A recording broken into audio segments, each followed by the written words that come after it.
पिछली क्लास में हमने आपको बताया था कि आप किस तरीके से टेलीप्राइम के अंदर यूज़र्स क्रिएट कर सकते हैं और आज की इस वीडियो में हम आपको बताने जा रहे हैं कि आप उन्हीं यूज़र को किस तरीके से परमिशन प्रोवाइड करेंगे। यानी आप अगर चाहते हैं कि आपका जो डेटा एंट्री ऑपरेटर है उसके पास कुछ लिमिटेड एक्सेस हो तो वो एक्सेस आप कैसे प्रोवाइड करेंगे, आज की इस वीडियो में आपको हम कंप्लीट जानकारी देने वाले हैं। आज हम आपको बताएंगे कि आप किस तरीके से अपने डेटा एंट्री ऑपरेटर को लिमिटेड एक्सेस देंगे। जैसे मान के चलिए अगर आप उसे चाहते हैं कि वो केवल आपकी टैली के अंदर वाउचर ट्रांजैक्शन रिकॉर्ड कर पाए, इसके अलावा वो कोई भी छिड़खानी आपके अकाउंट्स के साथ या फिर आपके जो भी डेटा है उसके साथ ना कर पाए, तो उसको आप किस तरीके से उसकी सारी परमिशंस को ब्लॉक करेंगे, इसकी कंप्लीट जानकारी आपको यहाँ पर देने वाला हूँ। इसके अलावा अगर आपने हमारी पिछली वीडियो नहीं देखी है तो आप हमारे डिस्क्रिप्शन बॉक्स में जाकर के वहाँ से पिछली क्लास की वीडियो देख सकते हैं जिसमें आपको बताया गया है कि आप यूज़र अकाउंट कैसे क्रिएट करेंगे। तो चलिए समय ना बर्बाद करते हुए हम अपनी वीडियो को शुरू करते हैं। तो इसके लिए अभी आप यहाँ पर देख सकते हैं, अभी हम एडमिन में ओपन है। आप यहाँ पर देख सकते हैं एक्सेल इन्फोटेक और नो वाउचर एंट्री अभी आपको यहाँ पर दिखाई दे रही है। और जैसे ही हम यहाँ पर Alt+K प्रेस करेंगे तो यहाँ पर आप देख सकते हैं आपको यहाँ पर चेंज यूज़र का ऑप्शन दिखाई देता है। इस पर जैसे हम एंटर हिट करेंगे तो यहाँ पर आप अपने यूज़र को चेंज कर सकते हैं। तो चेंज यूज़र पर हम जैसे ही क्लिक करेंगे तो यहाँ पर आपको अपना यूज़र नेम डालना होगा। तो हमने पिछली क्लास में यूज़र नेम जो बनाया था वो मोहन के नाम से बनाया था और उसके बाद यहाँ पर उसका पासवर्ड हम लोग फिल कर लेते हैं। पासवर्ड फिल करने के बाद जैसे हम एंटर की प्रेस करेंगे तो यहाँ पर आप देख सकते हैं उसे यहाँ पर कुछ लिमिटेड एक्सेस मिला हुआ है जिसमें वो ट्रांजैक्शंस को यहाँ पर रिकॉर्ड कर सकता है बट ऑल्ट्रेशन नहीं कर सकता। क्रिएट में अगर आप जाएंगे तो क्रिएट करने की भी इसके पास कोई परमिशन नहीं है।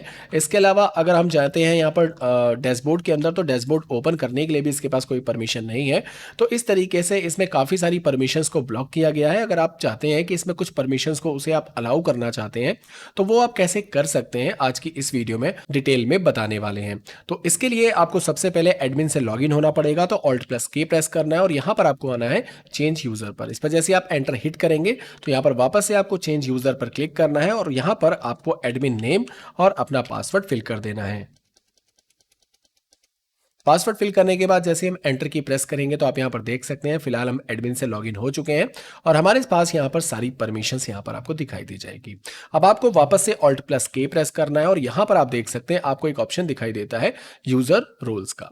यूजर रोल पर जाकर के जैसे आप एंटर की प्रेस करेंगे तो आप यहाँ पर देख सकते हैं आपके जितने भी सिक्योरिटी लेवल्स हैं वो आपको यहाँ पर दिखाई दे जाएंगे। तो फिलहाल हम बात करने वाले हैं डेटा एंट्री की। तो इसे हम यहाँ पर परमिशन अलाउ या डिसअलाउ करने वाले हैं। तो इसको सेलेक्ट करते हुए हम एंटर की प्रेस करेंगे तो आपके सामने सिक्योरिटी लेवल विंडो यहां पर ओपन हो जाएगी और यहां पर आप इसे परमिशन अलाउ या फिर डिसअलाउ कर सकते हैं। तो सबसे पहले आप यहां पर देख सकते हैं सबसे ऊपर आपको यहां पर मिलता है नेम ऑफ सिक्योरिटी लेवल। तो ये जो सिक्योरिटी लेवल है वो किसका है, डेटा एंट्री का है या फिर ऑनर का है। तो यहां पर data entry by default select है और नीचे की तरफ आप यहां पर देख सकते हैं यूज बेसिक फैसिलिटी, यानी बेसिक फैसिलिटीज कौन यूज कर रहा है। तो यहां पर हम स्पेस प्रेस करते हुए यहां पर सेलेक्ट करेंगे डेटा एंट्री को, क्योंकि हम यहां पर जो भी फैसिलिटीज ऐड करेंगे वो डेटा एंट्री ऑपरेटर के लिए ऐड करने वाले हैं।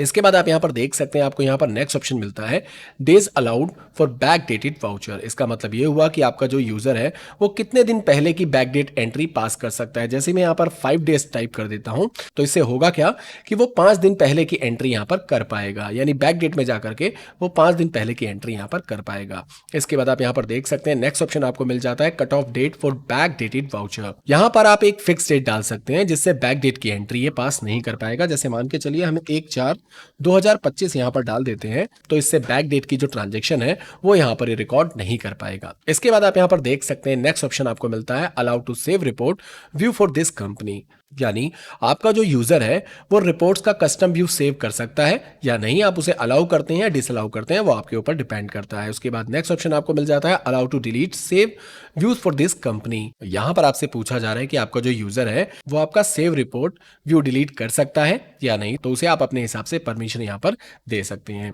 नेक्स्ट ऑप्शन आपको यहां पर मिल जाता है allow to add modify registered business WhatsApp number, यानी आपकी कंपनी में जो व्हाट्सएप नंबर यहां पर रजिस्टर्ड है क्या वो इसे बदल सकता है या नहीं, इसकी परमिशन आप देना चाहते हैं या नहीं। इसके बाद नेक्स्ट ऑप्शन आपको मिलता है set alter rules for print voucher before saving, कि वाउचर सेव करने से पहले प्रिंट या एक्सपोर्ट करने होने के रूल सेट करने की परमिशन आप इसे देते हैं या नहीं। ये बेसिकली एक्सपोर्ट या फिर शेयर पर भी लागू होगा। इसके बाद नेक्स्ट ऑप्शन आपको यहाँ पर मिल जाता है allow to override tax detail. यहां पर आपसे पूछा जा रहा है कि यूजर जीएसटी या फिर टैक्स कैलकुलेशन मैन्युअली बदल सकता है या नहीं। बेसिकली एक सेंसिटिव सेटिंग्स है, यहां पर यूजर की तरफ से गलत टैक्स यहां पर लग सकता है, तो मेरे हिसाब से आपको इसे नो ही रखना चाहिए। इसके बाद नेक्स्ट ऑप्शन आपको यहां पर मिलता है exclude on account from bill allocation. इसका मतलब हुआ ऑन अकाउंट पेमेंट को बिल एडजस्टमेंट से अलग रखना, यानी एडवांस अकाउंटिंग फीचर। क्या आप इसे अलाउ करना चाहते हैं या नहीं। इसके बाद नेक्स्ट ऑप्शन आपका आता है अलाउ कंपनी टू कनेक्ट। इसका मतलब हुआ क्या आपकी कंपनी इंटरनेट से कनेक्ट हो सकती है या नहीं, रिमोटली एक्सेस या फिर सिंक्रोनाइज एक्सेट्रा, इन सभी चीजों के लिए आप अलाउ करते हैं या नहीं। इसके बाद लास्ट में आपको ऑप्शन मिलता है यूज tally.net ऑथेंटिकेशन। अब इसका लॉगिन केवल .net आईडी से होगा और रिमोट एक्सेस के लिए ये बहुत ही जरूरी है। अब आप यहां पर देख सकते हैं, आपको यहां पर दो ऑप्शन दिखाई देते हैं।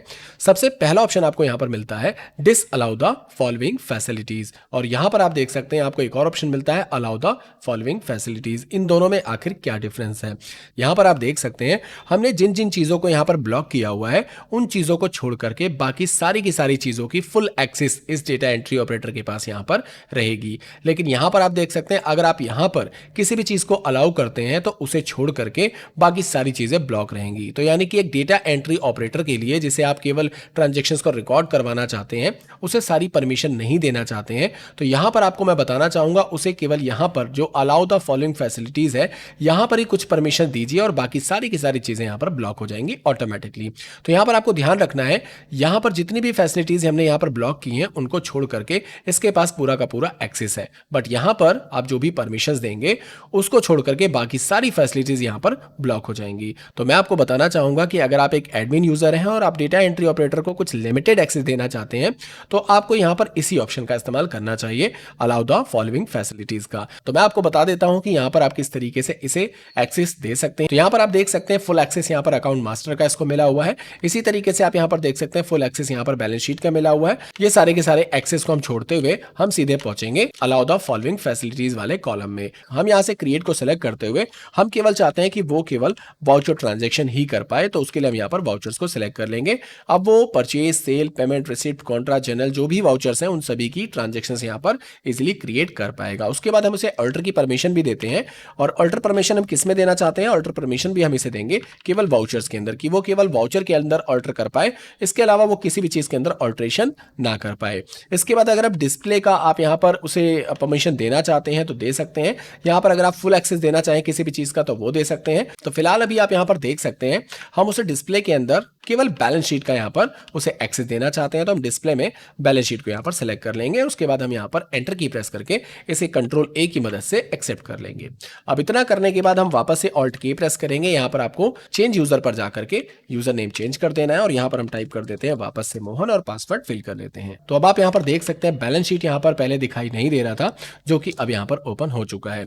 लेकिन यहां पर जैसे हम वाउचर पर एंटर प्रेस करेंगे तो आप यहां पर देख सकते हैं इसने वाउचर को ब्लॉक कर रखा है। अब आप कहेंगे कि भाई वाउचर को तो हमने वहां पर अलाउ किया था बट ये ब्लॉक कैसे हो गया। तो यहां पर आप देख सकते हैं अगर हम यहां पर आज की डेट की बात करें तो 2/4/2025 की डेट यहां पर दिखाई दे रही है। आपको याद होगा कि हमने यहां पर एक डेट डाली थी 1 अप्रैल 2025, जिससे बैक डेट की ट्रांजेक्शन यहां पर हम रिकॉर्ड नहीं कर पाएंगे, जिसकी वजह से हम यहां पर इसकी ट्रांजेक्शन को रिकॉर्ड नहीं कर पा रहे हैं। तो अब इसके लिए हमें क्या करना पड़ेगा, उस डेट को वहां से हटाना पड़ेगा। तो उसके लिए हम ऑल्ट के प्रेस करेंगे, चेंज यूजर पर जाएंगे और यहां से सेलेक्ट करेंगे चेंज यूजर नेम और यहां पर वापस से टाइप कर देते हैं एक्सेल और यहां पर पासवर्ड फिल कर लेते हैं। और फिर से ऑल्ट के प्रेस करते हुए हम वापस से जाएंगे यूजर रोल के अंदर, .net एंट्री को सेलेक्ट करेंगे और यहां पर आप देख सकते हैं हमने यहां पर एक डेट डाली थी days allowed for back date voucher, यानी 5 दिन पहले तक की ही हम यहां पर बैक डेट एंट्री पास कर सकते हैं। तो इसे हम यहां पर 0 करेंगे और यहां पर आप देख सकते हैं cut off date from back dated voucher, इससे पहले की ट्रांजेक्शन हम रिकॉर्ड नहीं कर सकते। तो इसके लिए भी हमें यहां पर इसे स्पेस दे करके इसे ब्लैंक करना होगा, यानी यहां पर हमें कोई डेट नहीं फिल करनी है। उसके बाद हम कंट्रोल ए करके इसे यहां पर एक्सेप्ट करेंगे, यहां पर भी कंट्रोल ए करके इसे एक्सेप्ट कर लेंगे। वापस से ऑल्ट के प्रेस करके हम चेंज यूजर पर जाकर के फिर से अपना यूजर नेम लॉगिन कर लेते हैं। तो अब आप यहां पर देख सकते हैं हमारे सामने वाउचर्स यहां पर ओपन हो चुका है। वाउचर पर जैसे ही एंटर प्रेस करें तो यहां पर आप देख सकते हैं हम जिस भी वाउचर पर यहां पर जाना चाहें या ट्रांजैक्शन रिकॉर्ड करना चाहें हम इजीली रिकॉर्ड कर सकते हैं। तो इसी तरीके से आप अपने यूज़र को परमिशंस प्रोवाइड कर सकते हैं। अगर आपको हमारी ये वीडियो पसंद आई हो तो चैनल को लाइक, कमेंट, शेयर करके ज़रूर जाइएगा। हम इसी तरह की बेहतरीन वीडियोस हमेशा आपके लिए लाते रहेंगे।